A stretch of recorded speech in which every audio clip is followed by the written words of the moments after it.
நம்ம என்ன ரெசிபி பார்க்க போகிறோம்னா சீடை எப்படி வெடிக்காமல் சேர்ந்தா வாங்க வீடியோக்குள்ளே போகலாம். ஃபர்ஸ்ட் பார்த்தீங்கன்னா நான் அரை கப் அளவுக்கு பச்சை அரிசியை நல்லா 1 மணி நேரத்துக்கு ஊற வச்சு கழுவி இந்த மாதிரி காய வச்சுருக்கேன். ஸோ ஒரு 15 நிமிஷத்துக்கு இந்த மாதிரி காய வச்சு எடுத்துக்கோங்க. எடுத்த பிறகு பார்த்தீங்கன்னா ஒரு மிக்சிக்கு மாதிரி நல்லா அரைச்சி எடுத்துக்கலாம். இங்கே பாருங்கள், நான் வந்துட்டு நல்லா அரைச்சி எடுத்துக்கிட்டேன். ஸோ இப்போ பார்த்தீங்கன்னா ஒரு கடாயில் வந்துட்டு நம்ம வந்துட்டு இந்த மாவை சேர்த்து நல்லா வறுக்க போகிறோம். ஸோ சேர்த்துக்கோங்க. இதை நம்ம கடாயில் சேர்த்துட்டு நம்மளோட அடுப்பில் இருக்க தீயை பார்த்தீங்கன்னா லோ ஃப்ளேமில் வச்சுக்கோங்க. அப்போ தான் நம்ம மாவு வந்துட்டு கரியாமல் இருக்கும். ஸோ இந்த மாதிரி நல்லா வதக்கி விட்டுக்கோங்க. இந்த சீடை பார்த்தீங்கன்னா நான் வந்துட்டு எப்படி வெடிக்காமல் செய்கிறதுன்னு சொல்லி கொடுத்துருக்குறேன்.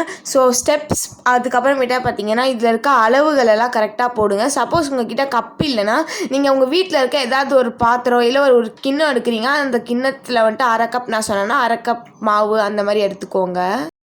இப்போ இது கூட பார்த்தீங்கன்னா நான் ஒரு 1/4 கப் அளவுக்கு பொட்டுக்கடலை மாவு எடுத்துக்க போகிறேன்.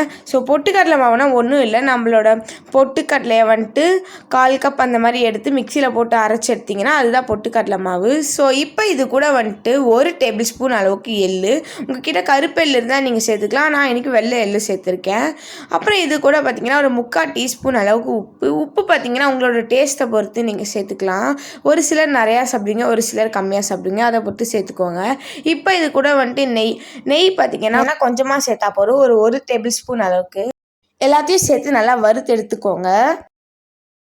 இப்போ இது கூட பார்த்தீங்கன்னா 1 டீஸ்பூன் அளவுக்கு பெருங்காயத்தூள் சேர்த்த பிறகு நம்ம நல்லா ஒரு டைம் மிக்ஸ் பண்ணி விட்டு கொஞ்சம் கொஞ்சமாக தண்ணி சேர்த்து நல்லா வந்துட்டு ஒரு சப்பாத்தி மாவு பதத்துக்கு பிசைஞ்சு எடுத்துக்கலாம்.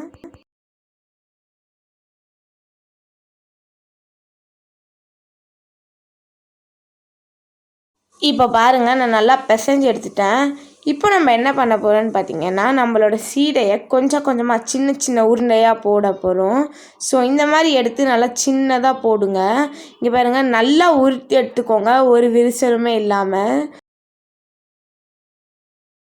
இப்போ பார்த்தீங்கன்னா நான் எல்லாத்தையும் நல்லா உருட்டி எடுத்துட்டேன். இப்போ வந்துட்டு ஒரு கடாயில் நான் எண்ணெயை சூடு பண்ணி வச்சுருக்கேன். ஸோ இதில் வந்துட்டு நம்மளோட சீடையை சேர்த்துக்கலாம். எல்லாத்தையும் சேர்த்துட்டேன். கொஞ்ச நேரத்துக்கு அப்புறம் பார்த்தீங்கன்னா நம்ம லைட் ப்ரௌனாக வரும். இன்னும் கொஞ்சம் நேரம்னா நம்ம வேக விடணும். ஸோ இப்போ பாருங்கள், நல்லா வந்துட்டு ப்ரௌனாக வந்துருச்சு. இப்போ நம்ம வந்துட்டு எடுத்து ஒரு பாத்திரத்துக்கு மாற்றிக்கலாம்.